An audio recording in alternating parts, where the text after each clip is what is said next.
Ok. Donc, à la base, je suis enseignante, professeure. Et puis, ça fait très longtemps que j'écris pour moi au départ. Et puis, depuis 2021, j'ai été éditée. Mon premier roman est sorti en 2021 aux éditions Encre de Lune. Il y en a eu deux autres, trois autres avec celui que je présente aujourd'hui. Mais je suis une auteure hybride puisque je fais aussi de l'auto-édition, recueil de nouvelles, recueil de poésie, voilà, des choses peut-être plus personnelles. Voilà, et je vis dans le sud de la France et je suis une lectrice assez compulsive. Je lis beaucoup, j'écris, mais je lis énormément aussi. Voilà ce qu'on peut dire. D'accord. Et du coup, qu'aimerais-tu changer dans le monde de la littérature? J'ai pas entendu la question, pardon, excuse-moi. Qu'aimerais-tu changer dans le monde de la littérature? Ah, qu'est-ce que j'ai. Alors, dans le monde de la littérature ou le monde de l'édition, c'est pas tout à fait De pareil. la littérature.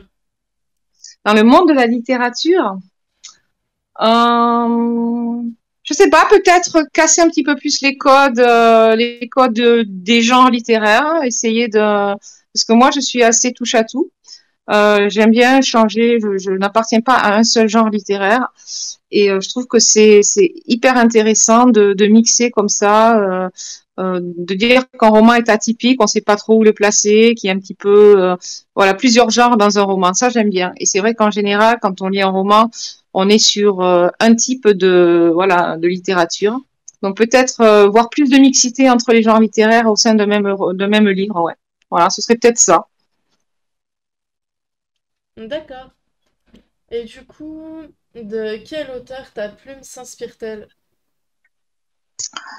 Alors, ça dépend des romans. J'ai beaucoup évolué dans ma façon d'écrire. Au départ, j'étais très inspirée d'un auteur japonais qui est un de mes auteurs fétiches, qui est Haruki Murakami. J'ai quasiment tout lu de lui. C'est une écriture très ciselée. Il va beaucoup dans le détail des descriptions, des choses un petit peu dissonante. J'aime beaucoup sa plume. Et c'est vrai que certains de mes romans, voilà, on sent que je suis assez influencée par ça. Mais au fur et à mesure de l'écriture, j'ai trouvé vraiment mon style à moi. Je suis sortie de certaines choses qui m'enfermaient, j'ai libéré ma plume. Donc je ne peux pas dire aujourd'hui que je suis influencée par un auteur en particulier. Mais au départ, c'est Haruki Murakami qui m'a quand même qui a bien impacté sur ma façon d'écrire. Ouais. Voilà. Du coup, quel est ton objectif littéraire? Ah, mon objectif littéraire, eh bien c'est de pouvoir être lu. Bon, j'ai toujours écrit, j'ai tout le temps des projets, des embryons de romans un peu partout. Hein. Je dissémine beaucoup, je commence beaucoup de choses et puis après je reprends ce qui m'intéresse le plus. Mais ça serait, oui, d'avoir plus de lecteurs parce que c'est très difficile de sortir de l'ombre, très très très très difficile. Le marché du livre est hyper saturé et bah, ce serait ouais de pouvoir avoir des lecteurs fidèles, un lectorat fidèle et puis euh, peut-être aller à la rencontre de mes lecteurs. C'est vrai, j'ai pas encore eu l'occasion trop de le faire ça et pouvoir échanger, et, voilà, commencer ouais, à avoir mon petit fan club, je dirais, parce on écrit pour soi au départ, mais après on écrit pour partager, pour être lu, parce que sinon, bon, c'est moins intéressant, quoi. Donc, ouais, ce serait plutôt ça, d'arriver à sortir vraiment de l'ombre, pas devenir, voilà, mais je n'ai pas une plume suffisamment brillante pour. C'est ce que je disais hier quand je partageais un retour de lecture. Je viens de finir un bouquin de Michel Bussy et je comprends pourquoi certains auteurs survolent et surnagent le monde de l'édition et le monde de la littérature. Mais on peut quand même se faire plaisir, écrire, partager ses romans et voilà, sans être lu par des millions de gens, mais avoir quand même ouais, un petit lectorat avec qui échanger. Et voilà, ce serait plutôt ça mon objectif et voir mes livres en librairie. Alors ça serait le top en librairie physique, je veux dire, hein. Pas que commander en librairie, mais vraiment pouvoir aller dans une librairie et qu'il y ait un de mes livres. Ça, j'adorerais. Voilà. Et peux-tu nous faire une petite présentation rapide de ton roman? Oui, alors Le Clan de la Lune, donc voilà. Alors c'est un roman jeunesse que j'ai écrit vraiment pour des ados, mais qui s'adresse pas uniquement à des ados parce que dans tout ce que j'écris, il y a toujours des thèmes assez récurrents.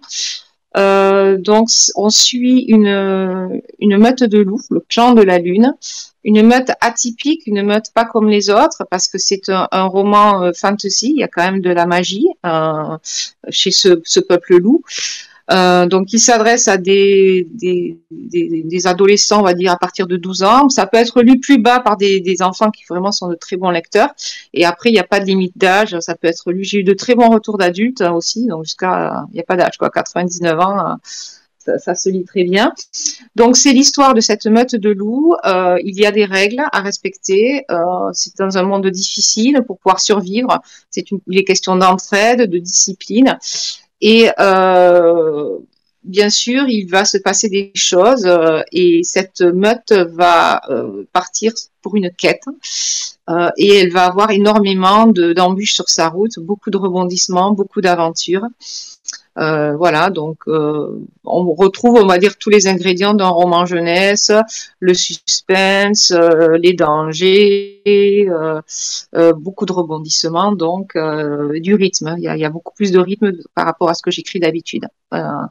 Voilà, donc le chef de la meute s'appelle Saphir et on va dire que le héros, il y a entre guillemets, c'est son fils qui est l'héritier du clan, qui s'appelle Onyx, qui est son premier fils, qui un jour devra prendre sa suite. Et bien entendu, il y a beaucoup de rivalité au sein de la meute, parce que Onyx a des frères et sœurs, donc voilà, certains ont du mal à trouver leur place et chaque personnage évolue. Et ça, j'aime bien faire évoluer mes personnages. C'est jamais figé. Même les personnages secondaires, il y a toujours une évolution positive ou négative. Et donc voilà, et donc chaque personnage une histoire dans l'histoire. Voilà. D'accord. Du coup, est-ce que tu as une phrase pour convaincre le lecteur d'acheter ton livre? Ah oui, alors je dirais si vous aimez rêver, si vous aimez euh,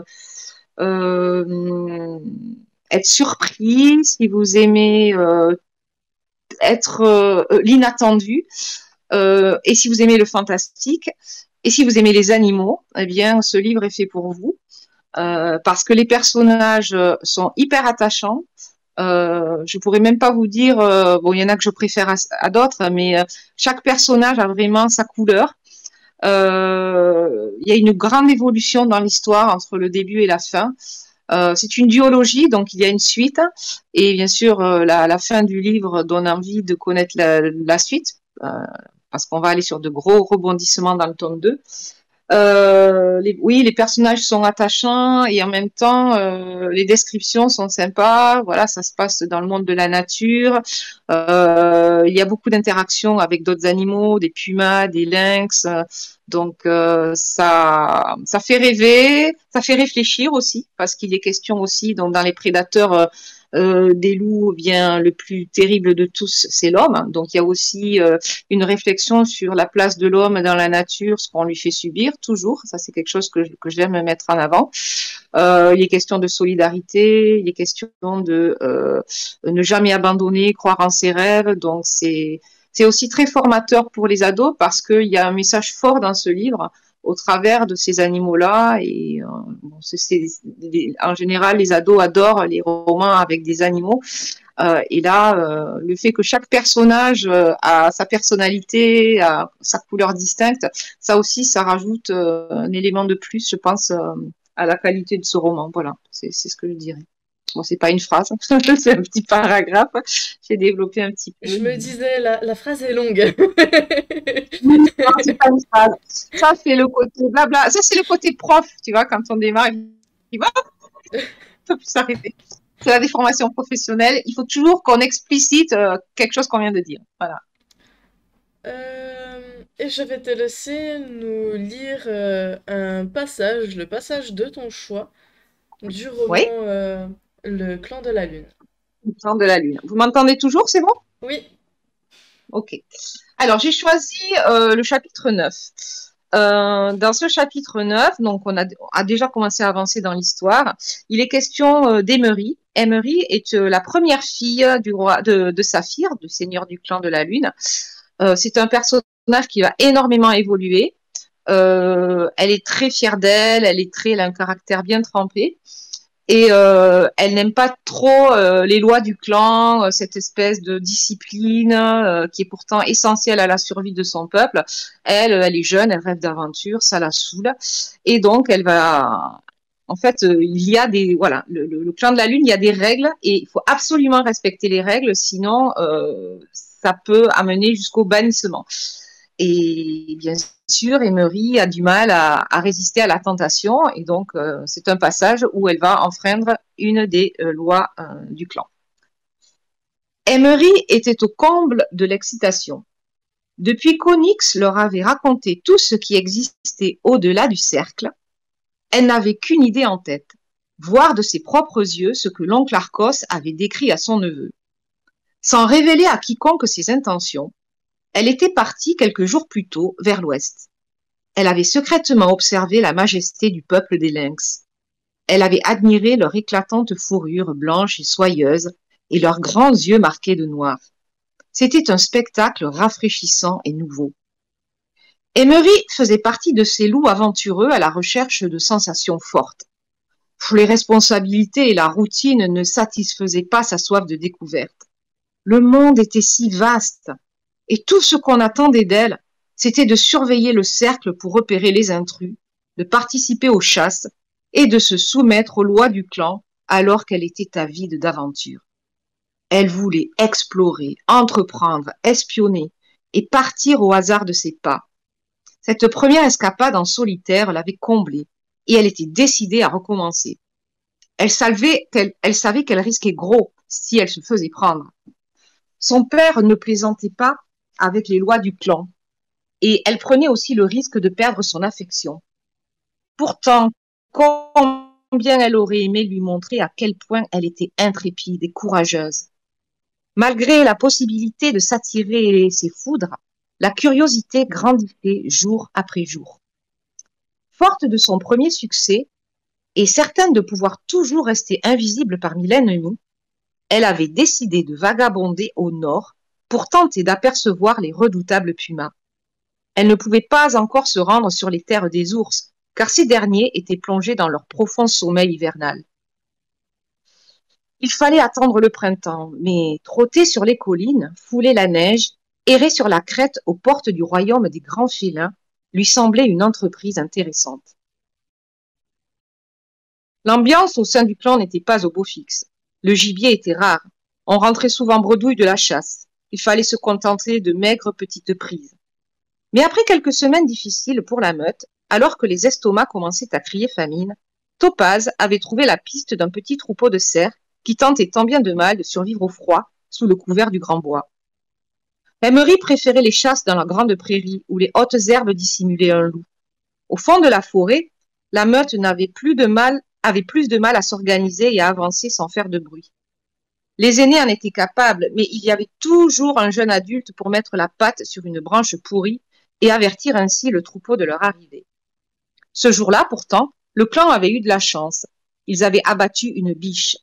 Après le festin, la plupart étaient en train de faire la sieste au chaud dans les tanières. Emery avait d'autres projets.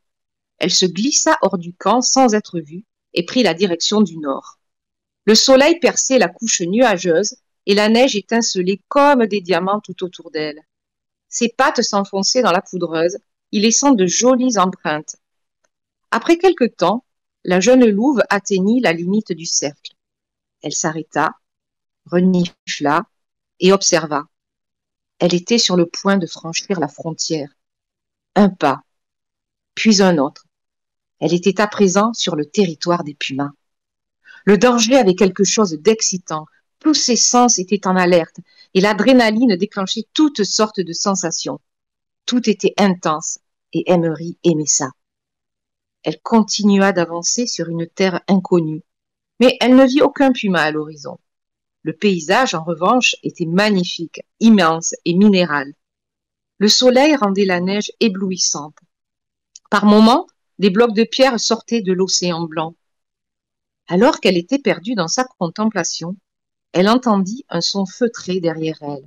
Elle se retourna vivement et se retrouva nez à nez avec un fauve formidable. Alors, je montre parce que le livre, comme c'est un livre pour ados, il est agrémenté d'images. Voilà, et donc là, on voit, je ne sais pas si on voit bien, on voit le puma sur lequel il va tomber. Et bien sûr, les choses vont un peu déraper, mais bon, voilà, j'en dis pas plus. Voilà, donc comme c'est un livre pour adolescents, il y a pas mal d'images pour illustrer le propos. Voilà. Du coup, est-ce que tu as des projets d'écriture? Oui, alors le tome 2 du Clan de la Lune, voilà, puisqu'il se termine sur une expectative, voilà, quelque chose, un point d'orgue, on va dire. Et donc, j'ai commencé à écrire la trame, mais je n'ai pas commencé à écrire vraiment le roman en lui-même. J'ai beaucoup d'autres projets, d'autres romans que j'ai en attente. Donc, c'est toujours pareil, ce sont des embryons, des idées, et que je développerai. Voilà. Donc oui, j'ai beaucoup de projets en tête, hein. Toujours pareil, hein, tous les auteurs qui ne font pas ça à temps plein répondent toujours la même chose, nous manquons de temps, parce qu'à côté, nous avons notre vie professionnelle, notre vie personnelle, ce qui fait que dégager vraiment du temps pour l'écriture, il y a des moments, c'est assez difficile, et peut-être par période, mais oui, j'ai pas mal de projets en cours, ouais. Voilà. Dans des thèmes très différents. Donc, le clan de la Une, c'est de l'ado un peu fantastique, hein, puisqu'il est question aussi. Donc, il y a une louve qui est une chamane, donc il y a des espèces de pouvoirs. Mais oui, voilà. Donc, j'ai des idées aussi on va dire, d'une série fantastique. J'ai pas mal de choses, ouais, on va dire, dans la marmite. Ouais. Et est-ce que tu as un conseil à donner aux personnes qui souhaitent soit écrire, soit se faire éditer? Alors écrire, je dirais que c'est pas le plus difficile quand on a la passion et que bien sûr on est à l'aise, toujours pareil, hein. C'est peut-être dur ce que je vais dire, mais je pense que tout le monde n'est pas capable d'écrire. Il faut en être conscient. Il faut être à l'aise avec la langue française. Il faut être à l'aise avec les mots. Après tout le monde peut essayer, hein, tout le monde peut tenter bien sûr, mais voilà, je pense que on n'est pas tous faits pour les mêmes choses. Donc moi écrire m'a jamais posé de difficulté. La page blanche, je sais pas ce que c'est. En revanche, pour se faire éditer, c'est vraiment le parcours du combattant. C'est très difficile, très difficile de trouver. Moi, j'ai mis énormément de temps avant de trouver un contrat d'éditeur chez Encre de Lune.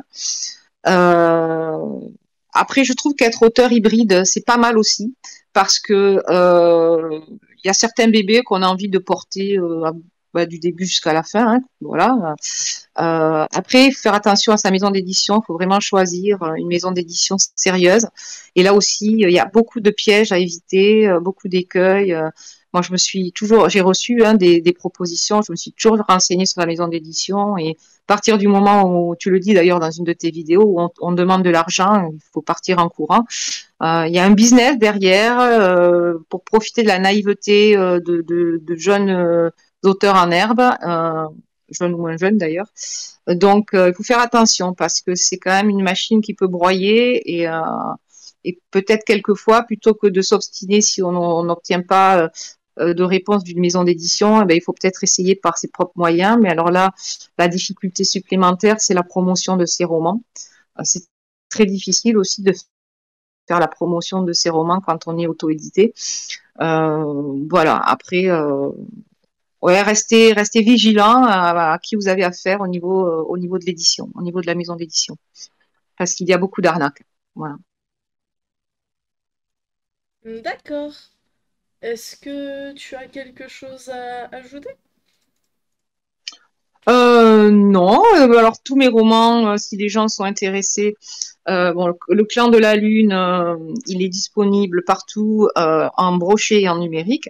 Donc, en broché, par exemple, avec l'ISBN, n'importe quel libraire peut le commander. On peut le commander aussi à Cultura et aller le chercher, par exemple. Ils font la commande. On peut pas le commander en ligne chez Cultura, mais on peut le commander pour aller en fait, un magasin, quoi, pour aller le récupérer. En numérique, donc partout, hein, aussi, parce que je sais qu'il y a des gens qui lisent beaucoup en numérique pour des raisons de tarifaires, que je peux comprendre. Hein, ça revient moins cher que d'acheter des romans en brochet, même si moi, personnellement, le brochet reste ma prédilection, parce que rien ne remplace le fait de toucher un livre, de tourner les pages. Voilà, on peut me trouver, j'ai une page auteur sur Instagram, sur Facebook, donc ne pas hésiter à me poser des questions, à venir vers moi. Le clan de la lune, j'ai reçu un stock de brochets, donc j'en ai déjà préparé quelques-uns en dédicace, donc on peut l'acheter avec la dédicace. Bon voilà. Et puis donc, à part ça, j'ai rien d'autre à dire. Et voilà. En tout cas, je te remercie beaucoup pour cette interview et de m'avoir permis de parler de mon dernier bébé, qui est vraiment très dépaysant, très original et qui, voilà, moi, ma fille qui est ado l'a lu et elle a vraiment adoré. Et elle me tanne, ah, quand est-ce que tu écris la suite? Quand est-ce que tu écris la suite? Ah. Je lui dis, ça se fait pas comme ça. Le travail d'écriture, c'est un travail qui est long. C'est comme on met des bébés au monde, hein, donc, mettre un bébé au monde, ça se fait pas en 2 secondes, quoi. Il faut beaucoup de travail, de lecture, de relecture de ce qu'on a écrit, de cohésion. Et voilà, donc, voilà, j'ai rien d'autre à ajouter à ça. D'accord. Je sais pas si toi, t'as d'autres questions ou... Pas pour l'instant. Du coup, D'accord. pour les personnes qui nous regardent sur YouTube, vous avez tout en description, que ce soit pour acheter les romans Mhm. ou alors tout simplement les informations concernant la maison d'édition, concernant la maison d'édition, Oui, l'association, concernant l'association Auteur en Ligne. Mhm. voilà, l'association Auteur en Live, également pour les interviews, si vous souhaitez avoir vos interviews, notre site internet, vous trouverez vraiment tout en description. Et également les réseaux sociaux de Déborah. Et, Mhm. euh, et on se dit du coup à bientôt pour une prochaine interview. Ça marche. Bye bye.